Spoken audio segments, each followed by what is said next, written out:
Hello students, welcome to our YouTube channel how to think math. आज हम JEE advance 2025 का question number 4 करेंगे, paper 1 का section 1। ये क्वेश्चन किससे है? लीनियर अलजेब्रा से क्वेश्चन है और इसके बारे में कैसे हमें सोचना है वो हम चीज़ें देखेंगे। सबसे पहले जो हमेशा से होता है कि क्वेश्चन को केयरफुली पढ़ना है और ये देखना है क्या गिवन है और किसके बारे में क्वेश्चन है। सबसे पहले देखिए गिवन क्या है। मेरे पास एक मैट्रिक्स है P। कैसी मैट्रिक्स है? P मैट्रिक्स है। ये ट्रांसपोज को डिनोट कर रहा है। मेरे पास 3x3 की एक इन्वर्टिबल मैट्रिक्स Q है, इंटीजर एंट्री है। देन मुझे क्या बताना है? Number of Q। गिवन क्या है? क्या लिखते रहेंगे। मेरे पास P मैट्रिक्स गिवन है और क्या क्या गिवन है? Q inverse is equal to Q transpose और क्या गिवन है? PQ is equal to QP। हमें ज़रूरत क्या है? हमें फाइंड क्या करना है? Number of Q.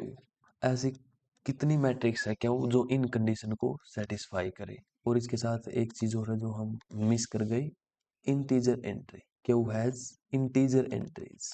इन ये गिवन में क्या क्या है मेरे पास? फर्स्ट तो पी मेरे पास गिवन है, second q inverse integer entry भी, q has integer entries, fourth p Q is equal to Q P.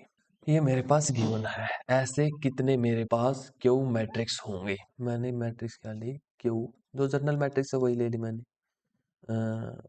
Q11, Q12, Q13, Q21, Q22, Q23, Q31, Q32, Q33। ये मैंने मैट्रिक्स ली। गिवन क्या है मेरे पास? ये कंडीशन गिवन है। ये कंडीशन अप्लाई करके हम एंट्रीज को एलिमिनेट करेंगे ना, किस टाइप की एंट्रीज की दिखेंगी।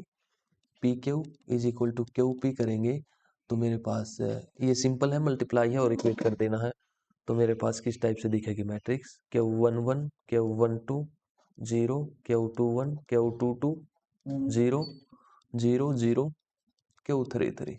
इस टाइप की मेरे पास मैट्रिक्स दिखेगी। ये सिंपल है, मल्टीप्लीकेशन हो रही है, इक्वेट कर देने हैं कोफिशिएंट, इजीली ऑब्टेन हो जाएगी। अब मैं ये वाली कंडीशन अप्लाई करूंगा। ये वाली कंडीशन मैंने यूज कर ली, ये वाली कर ली मैंने यूज। अब क्या करूंगा?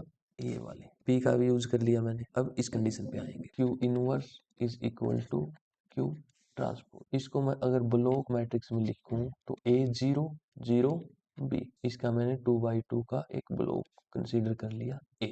Q transpose is equal to identity 3x3 की ये हो जाए, क्योंकि Q ट्रांसपोज क्या है मेरा?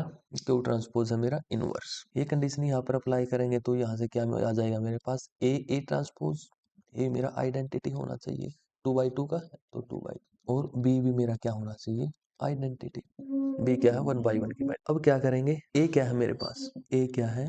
Q11, Q12, Q21, Q22, ये है। जब ये वाली कंडीशन अप्लाई करेंगे तो मेरे पास क्या बन जाएगा? Q11 का स्क्वायर प्लस Q12 का square is equal to 1 and Q21 का स्क्वायर प्लस Q22 का square is equal to 1 and Q11 Q21 plus Q12 Q22, ये मेरा आना चाहिए 0। ये कंडीशन आ जाएगी। ये भी मैंने यूज कर ली। अब ये भी होगी यूज, ये भी होगी, ये भी होगी, ये बची है मेरे पास इंटीजर, क्योंकि कैसी इंट्रीज है? इंटीजर। अगर इंटीजर इंट्रीज है, Q1 भी इंटीजर है, Q12 भी इंटीजर है और दोनों का सम आ रहा है 1। ये भी पॉजिटिव क्वांटिटी है क्योंकि स्क्वायर है, ये भी पॉजिटिव क्वांटिटी है, स्क्वायर है। तो Q1 Q2 का पॉसिबिलिटी क्या होगी? 0। Q1 Q2 की क्या क्या पॉसिबिलिटी होंगी? Q1 Q2 की पॉसिबिलिटी क्या होगी? Q1 Q2 एक तो 0 होगा, एक प्लस माइनस 1 होगा। फॉर एग्जांपल इसमें क्या हो जाएगा? फर्स्ट रो क्या हो जाएगी? Possibility for first row, first row की पॉसिबिलिटी क्या हो जाएगी? प्लस माइनस 1 और 0, 2 वेज। और सेकंड रो की पॉसिबिलिटी क्या हो जाएगी? 0 प्लस माइनस 1। ऐसा क्यों? इसको भी तो 0 1 प्लस माइनस 1 0 ले सकते हैं। क्यों नहीं लिया? क्योंकि ये कंडीशन होल्ड नहीं होती। फिर ये ऑर्थोगोनैलिटी की कंडीशन है, ऑर्थोगोनैलिटी। इंटीजर सॉल्यूशन सिर्फ तो ही पॉसिबल है, प्लस माइनस 1 हो, ये 0 हो, ये 0 हो, ये प्लस माइनस 1 हो। अब Q1 Q21 दोनों की मल्टीप्लाई करेंगे 0 हो जाएगा, 0 इन दोनों को मल्टीप्लाई करेंगे 0 हो जाएगा। सभी कंडीशन सेटिस्फाई हो रही हैं, सिर्फ यही पॉसिबिलिटी है। यहाँ से कितनी पॉसिबिलिटी है 2, और यहाँ से भी कितनी पॉसिबिलिटी आएगी मेरे पास 2। अब नेक्स्ट पॉसिबिलिटी क्या है कि ये Q1 0 हो जाएगा, और इसकी पॉसिबिलिटी क्या है कि ये क्या हो जाएगा +-1। कितनी पॉसिबिलिटी यहाँ से 2। अब यहाँ से क्या हो जाएगा, इसकी पॉसिबिलिटी +-1 +0, इसकी पॉसिबिलिटी कितनी 2। टोटल कितनी पॉसिबिलिटी हो गई मेरी 8। यही सॉल्यूशन क्यों एग्जिस्ट करे, क्योंकि मेरे पास इंटीजर सिर्फ और सिर्फ इंटीजर एंट्रीज हैं, यही सॉल्यूशन इसलिए है। टोटल कितनी आ गई मेरे पास possibility 8। This implies total number of Q is equal to number of possibility of A multiply number of possibility of B। B क्या है मेरा Q3, इधर भी B ट्रांसपोज क्या होना चाहिए आइडेंटिटी, B ट्रांसपोज करेंगे तो क्या हो जाएगा Q33 का उसके इज इक्वल टू 1। यहाँ से क्या आ जाएगा Q33 +-1। कितनी पॉसिबिलिटी है मेरी B की 2, तो यहाँ से कितना आ गया, A की पॉसिबिलिटी कितनी थी 8 और B की पॉसिबिलिटी 2, तो आंसर इज 16। आंसर क्या आ गया मेरा 16। यहाँ तक हमने किया क्या है एक बार समराइज कर देता हूँ। Q किस टाइप का दिखेगा मेरा Q11 Q12 0 Q21 Q22 0 0 0 Q33। ऐसा क्यों दिखेगा, इस कंडीशन से इसको मैंने ब्लॉक मैट्रिक्स में लिख दिया A0 0B।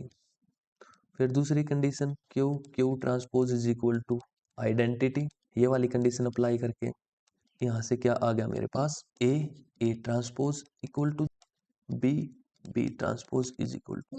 थर्ड स्टेप क्या है, जब हमने ये फाइंड किया यहाँ से मेरे पास ये पॉसिबिलिटीज आई, ये 3 कंडीशन आई, और इनका इंटीजर सॉल्यूशन तभी पॉसिबल है जब ये, और टोटल कितनी होगी 2 2 2 2, टोटल पॉसिबिलिटी 8 हो गई, और A की टोटल पॉसिबिलिटी 8 हो गई। यहाँ से B की टोटल पॉसिबिलिटी कितनी हो गई, B की टोटल पॉसिबिलिटी कितनी होगी, B तो क्या है Q33 है, इसकी टोटल पॉसिबिलिटी 2 हो गई, तो मेरे पास टोटल कितनी हो गई 8 मल्टीप्लाई बाई। अब ट्रिक देख लीजिए, 4n/n matrix the number of integer orthogonal matrices is 2 की power n multiply by n factorial. ये जो मेरे पास गिवन है ये ऑर्थोगोनलिटी की तो कंडीशन है ना, ऑर्थोगोनल मैट्रिक्स ही बोलेंगे ना इस टाइप की मैट्रिक्स को। तो ए मेरी क्या है 2/2 की, ये इधर थोड़ा मिस्टेक है, इधर आइडेंटिटी आएगा, आइडेंटिटी इसका मीनिंग क्या है, ए भी ऑर्थोगोनल है और बी भी ऑर्थोगोनल है। Number of possibility of A, number of possibility of A is equal to 2 की पावर n, n क्या है इधर 2/2 की 2 multiply 2 factorial. Total possibility of B, number of possibility of B is equal to B 1/1 की matrix है, 2 की power 1 multiply 1 factorial is equal to 2 is equal to 8। Number of possibility of Q is 8 multiply by 2 16। सिर्फ इतना ही question था, अगर आपको ये वाली ट्रिक पता है तो ठीक है। Thank you.